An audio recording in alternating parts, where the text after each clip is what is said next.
I'm in front of the Vol. I'm always looking over there. The Volna Cafe, which is where he's supposed to be. And I'm just, look at the sand. You know what I love about the beach? It brings back like childhood memories. I remember I guess it's traumatic. I never learned how to swim because my mom, when I was 5 years old, we was at Coney Island, which is down there. And she was trying to teach me how to swim and end up just scaring the living daylight out of me. She put me in the water. Ignore that. And then it's like I just had to fend for myself.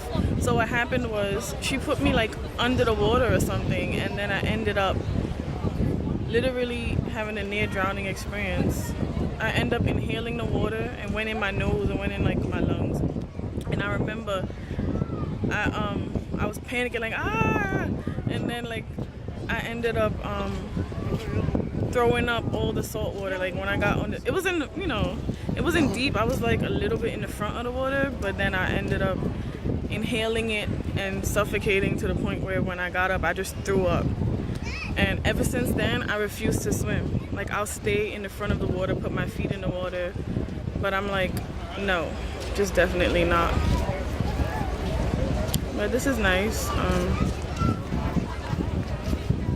Yeah, it's nice. And oh yeah, the smell of the beach, I really like it. You know, I always wonder like what is it about water that makes people feel tranquil. Like when I go to Far Rockaway, it just feels so tranquil. I'm like, all my worries are behind. And you know, like I be fiending to see water. You know how New York is with all the water everywhere. So when I'm on the train going over the bridges and stuff, I just be like staring at the water, like I have to see the water. I have to see it because it just calms my mind. Like, is it because our bodies have so much water in it? I don't know. I'm not like a scientist or something. But I just always feel so tranquil. Like right now, it just feels so good. I said, what is that? I saw like a really big bubble. But today has been a really good day. I started off at the Renaissance Fair, which I have to do a vlog. I have to put all of the stuff together. That's another separate video. But I'm just gonna enjoy my time here. I'm gonna spend as much time as possible here because my house is not too far. I'm just gonna take the bus straight. But I really been having time to myself, so I haven't been dedicated to vlogging anything because I've been so busy. My hair is not even done. It's just, I have it wrapped up and I'm like, I just have to focus on what I'm focusing on. I'm taking it like one day at a time, but this right here is just for me to unwind and I guess treat myself. Tomorrow I'm supposed to be going to an ice cream eating event. But I've been working really hard with my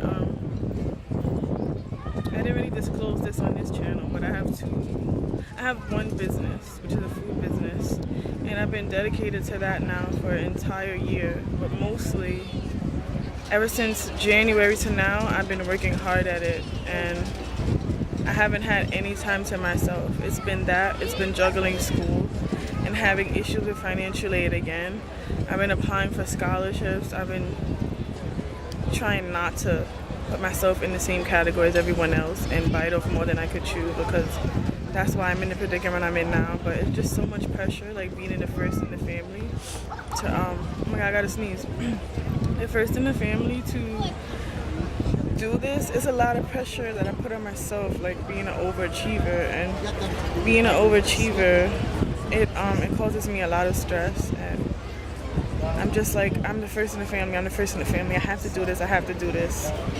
And then just like my family living through my success, like they brag on me a lot. It was like I felt like I had to live up to their bragging. But now I've just been really upfront with them. I'm like, I failed that math class and it's due to stress, and you have to give me credit because my GPA is still 3.705, and it was hard for me to keep it that way, you know, and they don't understand because they were the type that, oh, I saw another big bubble. My family both sides, they're workers, I would call it. They're not like very educational or academic. Like they're mostly, they built everything by hand. Like I can't explain it. It's like basically they work their, on my mom's side, it's like they work their way up the career ladder from entry level all the way to top positions, but that was of course over several years. And me being in the new generation, being born 1993, 90s baby or whatever you want to call it, millennial or something, I decided that I wanted to pursue education because I wasn't content with just working entry level cashier jobs and stuff.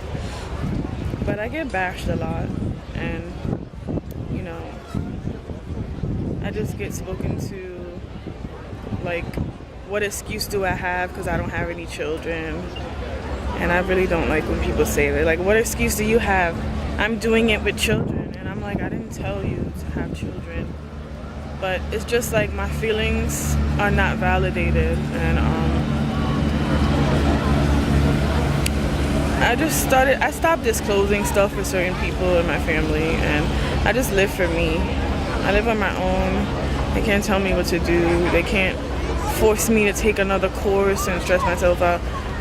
I was really upfront with my grandmother. She was telling me about coming to the graduation in June, and I said, well, I'm not going to be in that graduation because I had some crisis issues. I didn't say that. I just told her. I mean, I had some issues being a non-traditional student, you know, with the commute and taking a toll on my mind, which was like manifesting itself in my physical health. And these are things that I can't speak about with my family at all. Like the older individuals in my family, they don't believe in anything related to mental health problems. They're like, toughen up. That doesn't exist. It's all in your mind. You're making excuses. I just had that conversation today with my family, and it just rubbed, I mean, that was last night, I think. That just rubbed me the wrong way. And I'm being sarcastic. I really love it when people, when you tell them something you're going through and they automatically make it about themselves. Like you're like, I tripped today. They're like, well, I got my foot ran over. It's like they're in competition with your struggle, and I really hate that. So all I'm doing is just, you know, I am keeping more to myself and finding myself, because I did it. I've been on my own now since I was officially like renting out apartments since I was 19 to now, and I'm gonna be 25 in December. And all the issues that I have, they are physical, but it's mostly emotional, and those are always looked at as being excuses. But mental health, which I'm studying, is very real, and I'm a mental health advocate. It's really hard for college students, especially the ones that of color or from immigrant backgrounds. It's like you're trying so hard to not live up to a stereotype that you end up self-destructing. But yeah, so let me go meet my brother. I just was enjoying, excuse me, the light for the vlog. I don't want to be too much in the dark. I don't know, does this have flash? Like, gotta put the flash up. This is the Canon one. But I hope I sound better, but I'm gonna do some more recording. And I actually wanna walk down to Coney Island, because I can see the Ferris, but I can see everything. But I wanna enjoy some sand and stuff. I'm gonna be coming here pretty frequently. It's funny because this is the first time I'm on this beach. And my school's literally kinda on this beach. And people travel far to come all the way to this beach, and I've been going to this school since 2015, and I never set foot on the beach. Today was the first time I set foot on Manhattan Beach, and I think it was like, this is the second time I set foot on Brighton Beach. It's really funny. Like, how do you go to school on the beach and you never go to it? That's how dedicated I was to school. I'm like, no distractions. But I give myself props to literally not even just be taking D's and stuff. I literally have only achieved A minus, A plus, and some B pluses, and I got 1 B minus. But no one sees that, but I do it for myself. I have to put another video together because I just got, for my high GPA, I got a salutatorian for the CUNY Edge program. So that was really an honor because they really helped me, but I'll do a video on that. But I'm gonna go now. It's getting dark and I want to enjoy myself. So it's college going on. Comment below. Don't forget to like and subscribe. Thank you. Bye.